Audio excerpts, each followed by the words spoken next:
Podemos hablar en directo con Juan Rayo, que es profesor de Economía de la Universidad Francisco Marroquín. Buenas noches, profesor. Lo primero de todo, ¿qué le parece ese nuevo impuesto a las energéticas y cómo cree que van a responder? Porque al final son los consumidores los que tienen que afrontar los gastos.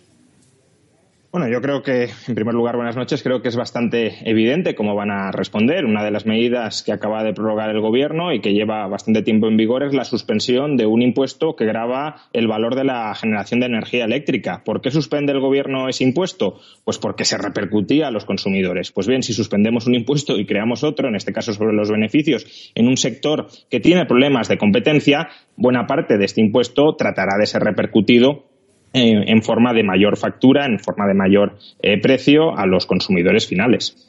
¿Estamos haciendo algo diferente o más o menos lo que están llevando a cabo otros países europeos como el Reino Unido o Italia?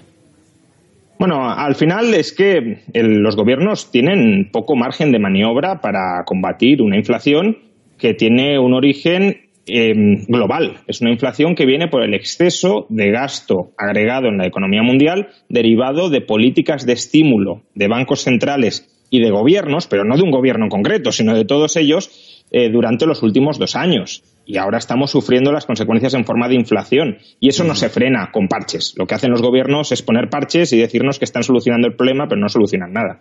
Eso le quería preguntar, porque en cuanto al resto de medidas, ¿son suficientes para frenar la inflación? ¿Se podía haber hecho mucho más? Claro, yo creo que este es un problema de concepción básico que tiene el gobierno, o al menos de mensaje que transmite el gobierno. Sánchez hoy ha dicho que él estima que las medidas que ha aprobado han contribuido o van a contribuir a bajar la inflación en 3,5 puntos porcentuales. Esto es un despropósito. ¿Qué medidas acaba de anunciar el Gobierno? ¿O qué medidas ha anunciado el Gobierno? Una cierta rebaja del IVA, un abaratamiento del bono transporte, anteriormente un cierto abaratamiento del precio de los carburantes, pero para que veamos la magnitud del disparate, para que hubiesen bajado 3,5 puntos el IPC con estas medidas, el precio de la electricidad, el precio de los carburantes, el precio del gas debería haber caído un 50% con respecto al nivel que habría alcanzado sin esas medidas. ¿De verdad alguien se cree que el Gobierno, con las medidas que ha tomado hasta ahora, ha rebajado un 50% el precio de la electricidad, de los carburantes, del gas? Obviamente no. Y, por tanto, estas medidas no tienen el efecto que está vendiendo el Gobierno. Entre los 2 decretos de medidas contra la crisis, el coste asciende a más de 15.000 millones de euros. ¿Cómo se va a pagar esa factura? Porque la deuda es ya muy abultada.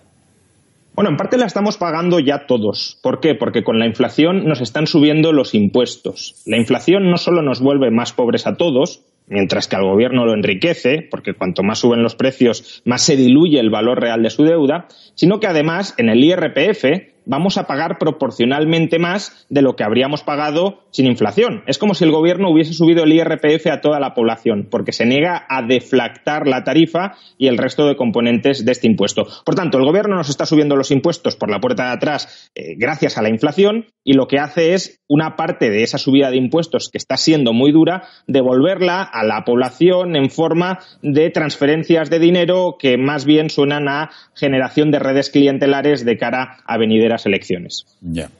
Profesor, gracias por sus explicaciones. Muy buenas noches. Buenas noches, hasta otra.